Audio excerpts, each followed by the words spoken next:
शांति। आज 19 अप्रैल 2022 की बाबा की साकार मुरली है। मुरली के महावाक्य हैं, मीठे बच्चे, बाप है भक्तों और बच्चों की रखवाली करने वाला, भक्त वसतलम, पतित से पावन बनाकर घर ले जाने की जिम्मेवारी बाप की है, बच्चों की नहीं। प्रश्न है, बाप का कल्प कल्प फर्ज क्या है? कौन सा ओना बाप को ही रहता है? उत्तर है, बाप का फर्ज है बच्चों को राजयोग सिखलाकर पावन बनाना, सभी को दुख से छुड़ाना। बाप को ही ओना यानी फिक्र रहता है कि मैं जाकर अपने बच्चों को सुखी बनाऊं। गीत है, मुखड़ा देख ले प्राणी। ओम शांति। यह कौन पूछ रहा है? बाप, जिसको ऑलमाइटी अथॉरिटी कहते हैं। बाप की महिमा तो करते हैं, वह लिबरेटर, गाइड भी कहते हैं।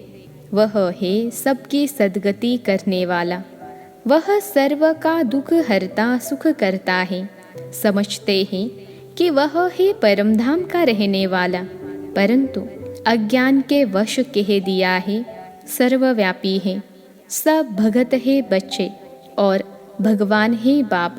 यह तो ज़रूर सब बच्चों को समझाना चाहिए कि दुख हरता सुख करता हमारा बाप है। उनका नाम गाया जाता है भगत वत्सलम। यह नाम कोई गुरु गोसाई को नहीं दे सकते हैं। अब बच्चे या भक्त तो बहुत है, उन पर रहम करने वाला एक ही बाप है। सारी दुनिया को एक बाप ही आकर सुख शांति देते हैं, समझाते भी हैं। लक्ष्मी नारायण के राज्य को बैकुंठ व स्वर्ग कहा जाता है। इस समय कलयुग है तो बाबा को कितना ओना होगा। हद के बाप को भी फुरना होता है।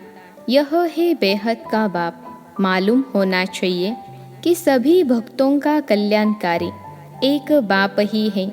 उनको ही फुरना रहता है कि बच्चों को जाकर सुखी बनाओ। जब मनुष्यों पर आफतें आती हैं तो सभी भगवान को याद करते हैं, पुकारते हैं, हे परमपिता परमात्मा बचाओ। अभी तुम बच्चों के सम्मुख बाप बैठा है। बाप कहते हैं, क्या मुझे ख्याल नहीं होगा कि अभी सब पतित हो गए हैं? मैं जाकर सबको राजयोग सिखलाकर पावन बनाऊं। यह तो मेरा कल्प कल्प का फर्ज है। भल इस समय पुकारते तो सभी हैं, परंतु वह लव नहीं है। अब तुम सारे ड्रामा को समझ गए हो। बाप कहते हैं, मैं तुमको पावन बनाने आया हूँ। यह मेरी बात मानो तो सही ना। सन्यासी भी इन विकारों को छोड़ते हैं। उन्होंका है हद का सन्यास, हमारा है बेहद का सन्यास। सारी पुरानी दुनिया का बाप कितना अच्छी तरह समझाते हैं। प्रजापिता ब्रह्मा कुमार और कुमारियाँ प्रैक्टिकल में है ना। बोर्ड भी लगा हुआ है, कितने ढेर बच्चे हैं। सब कहते हैं मम्मा बाबा। गांधी को भी फादर ऑफ नेशन कहते हैं। वह भी भारत का फादर था। उनको सारी दुनिया का तो नहीं कहेंगे ना। सारी दुनिया का पिता तो एक ही है, वह बाप कहते हैं। काम महाशत्रु है, तुम इन पर जीत पहनो, इनमें कोई सुख नहीं है। पवित्र देवी देवताओं के आगे जाकर सिर झुकाते हैं, समझते कुछ नहीं।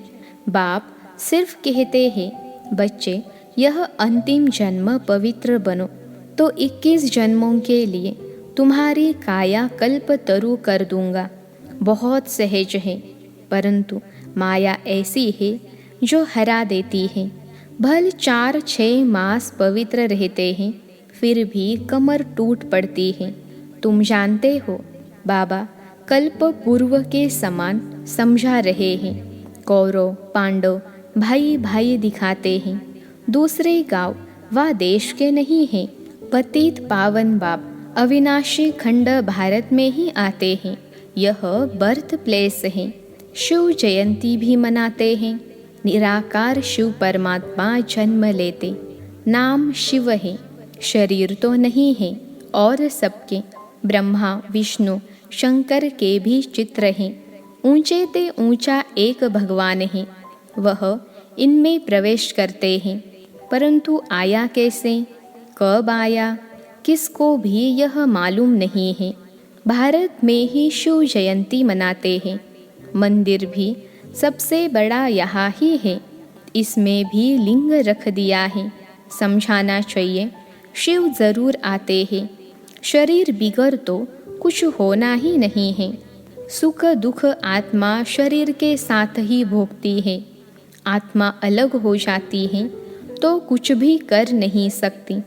शिव बाबा ने भी कुछ किया होगा, वह पतित पावन है, परंतु कैसे आकर सबको पावन बनाते हैं यह कोई जानते नहीं।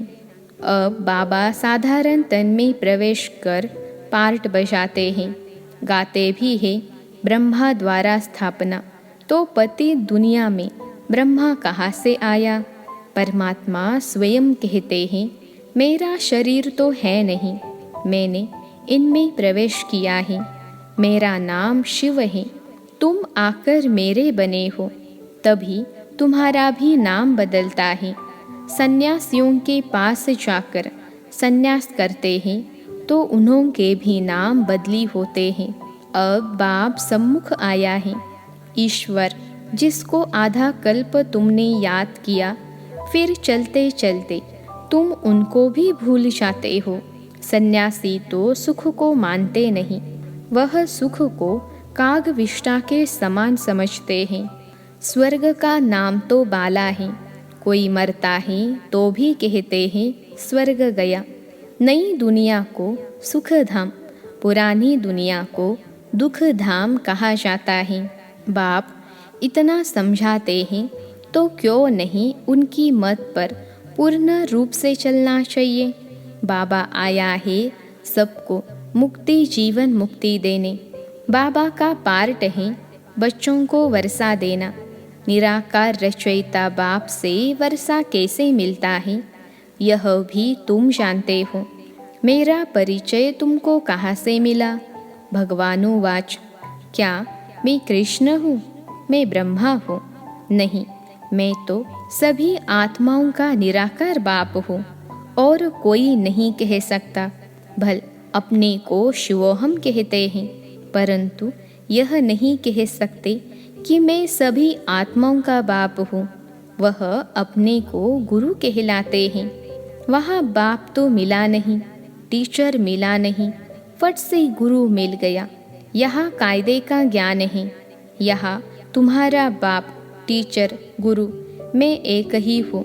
वंडर खाना चाहिए। सारी पति दुनिया को कैसे पावन बनाते होंगे। 21 जन्म का वर्षा देने वाले बाप की मत पर कदम कदम चलो। माया दुष्टर है। बाबा बाबा कहते हैं, पढ़ते भी हैं, फिर भी अहो माया वश बाप को फारकती दे देते हैं। इसलिए कहते हैं, खबरदार रहना। बाप को बच्चे फारकती देवे तो कहेंगे ना, मैंने तुम्हारी इतनी पालना की फिर भी मुझे छोड़ दिया। यहाँ तो औरों की सेवा करनी है, औरों को आप समान बनाने की। यह मदद मेरी नहीं करेंगे। फारकती दे नाम बदनाम कर देते हैं। कितना मुश्किल होती है। अबलाओं पर बहुत अत्याचार होते हैं। ज्ञान यज्ञ में विघ्न पड़ते हैं। माया कितने तूफान लाती है। भक्ति मार्ग में यह नहीं होता। बाप कहते हैं, सयाने बच्चे तुम मेरी मत पर चलो। अपने दिल रूपी दर्पण में देखना चाहिए कि मैंने कोई विकर्म तो नहीं किया। बाप का बन थोड़ा भी विकर्म करते हो तो 100 गुना दंड हो जाता है। बहुत नुकसान कर देते हैं। देखना है हम अपना खाता जमा करते हैं या ना करते हैं। माया के भूतों को भगा देना चाहिए। ऐसी अवस्था हो तब दिल पर चढ़े तो तख्त पर भी बैठे। वह भी समझते हो हमारा तख्त क्या होगा।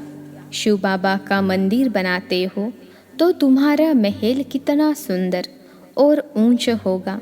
मैं तुमको विश्व का मालिक बनाता हूँ। तुम्हारे पास अथाह धन होगा। फिर तुम मेरा मंदिर बनाते हो। सारा धन मंदिर बनाने में तो नहीं लगाएंगे। अभी तुम जानते हो हम विश्व के मालिक थे। वहाँ विश्व महाराजन को धनदाता कहेंगे। उसने भक्ति मार्ग में कितना बड़ा मंदिर बनाया। तुम भी बनाते हो। वहाँ द्वापर में सभी राजाओं के पास मंदिर रहता है। पहले पहले बनाते हैं शिव का मंदिर, फिर देवताओं का बनाते हैं। अभी बाप तुम बच्चों को कितना सत्य समाचार सुनाते हैं। तुम बच्चों को इस पढ़ाई से बहुत खुशी होनी चाहिए। तुम बच्चे जानते हो पुरुषार्थ से हम यह बनेंगे। फिर श्रीमत पर क्यों नहीं चलते? तुम भूल क्यों जाते हो? यह तो कहानी है। घर में मित्र संबंधी कहानियाँ सुनाते हैं। बाप भी तुमको सारे सृष्टि के आदि मध्य अंत की कहानी सुनाते हैं। तुम 5000 वर्ष पहले विश्व के मालिक थे। बाबा रोज यह कहानी सुनाते हैं। तुम बच्चे बन जाओ, अपने को लायक बनाओ राज्य भाग्य लेने के। यह है सत्यनारायण की कहानी। यह कहानी तुमको सुनकर फिर औरों को सुनानी है, अमर बनाने के लिए। फिर भक्ति मार्ग में कथाएं सुनाएंगे। फिर सतयुग त्रेता में यह ज्ञान भूल जाएगा। बाप कितना साधारण चलते हैं। कहते हैं मैं तुम बच्चों का सर्वेंट हूँ। जब तुम दुखी बनते हो तो मुझे बुलाते हो कि हमको आकर विश्व का मालिक बनाओ, पतितों को पावन बनाओ। मनुष्य समझते थोड़े ही हैं। तुम समझते हो कि बाबा हमको पतित से पावन बना रहे हैं, तो बाबा को भूलना नहीं चाहिए। तुम्हें ऊंच सर्विस करनी है, बाप को याद करना है और घर चलना है। अच्छा, मीठे मीठे सिखिलते बच्चों प्रति मात पिता बाप दादा का याद प्यार और गुड मॉर्निंग। रूहानी बाप की रूहानी बच्चों को नमस्ते। हम रूहानी बच्चों की सिखिलते रूहानी मात पिता बाप दादा को याद प्यार, गुड मॉर्निंग और नमस्ते बाबा नमस्ते। धारणा के लिए मुख्य सार पहली पॉइंट है, रोज अपने दिल रूपी दर्पण में देखना है कि कोई भी विकर्म करके अपना व दूसरों का नुकसान तो नहीं करते हैं। सयाना बन बाप की मत पर चलना है, भूतों को भगा देना है। दूसरी पॉइंट है, बाप जो सत्य समाचार व कहानी सुनाते हैं वह सुनकर औरों को भी सुनानी है। आज का वरदान है, हर समय अपने दिल में बाप की प्रत्यक्षता का झंडा लहराने वाले दृढ़ संकल्पधारी भव। हर समय अपने दिल में बाप की प्रत्यक्षता का झंडा लहराने वाले दृढ़ संकल्पधारी भव। विश्लेषण है, जैसे स्नेह के कारण हर एक के दिल में आता है कि हमें बाप को प्रत्यक्ष करना ही है, ऐसे अपने संकल्प, बोल और कर्म द्वारा दिल में प्रत्यक्षता का झंडा लहराओ। सदा खुश रहने के डांस करो, कभी खुश कभी उदास यह नहीं, ऐसा दृढ़ संकल्प अर्थात व्रत धारण करो कि जब तक जीना है तब तक खुश रहना है। मीठा बाबा, प्यारा बाबा, मेरा बाबा, यही गीत ऑटोमेटिक बजता रहे तो प्रत्यक्षता का झंडा लहराने लगेगा। आज का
लिए परमात्मा आकर खुद ज्ञान और योग सिखलाते हैं।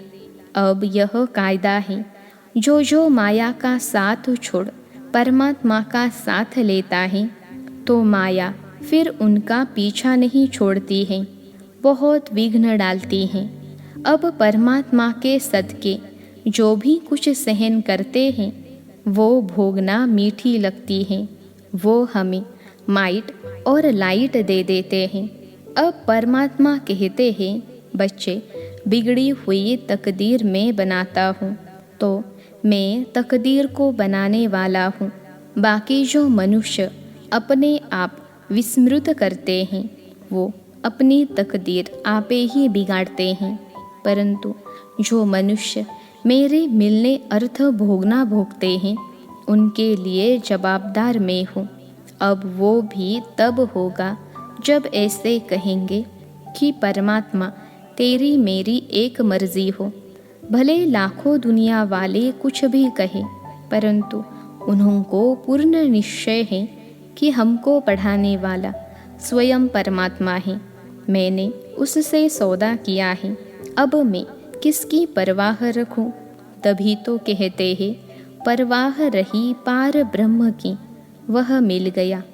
अब परमात्मा कहते हैं, जो सिर्फ मेरी ही सुनते हैं और मुझे ही देखते हैं, ऐसी सीढ़ी पर जिसने पाँव रखा है उन्होंने भल माया की लहर हिलाएगी भी, परंतु जिनको पूरा निश्चय हो चुका है वो तो प्रभु का हाथ कभी नहीं छोड़ेंगे। बाकी ऐसा न हो जरा सी माया की उछल में आए अपनी तकदीर को लकीर लगा देवे। तकदीर को बिगाड़ना और बनाना यह मनुष्य के हाथ में है। अच्छा, ओम शांति।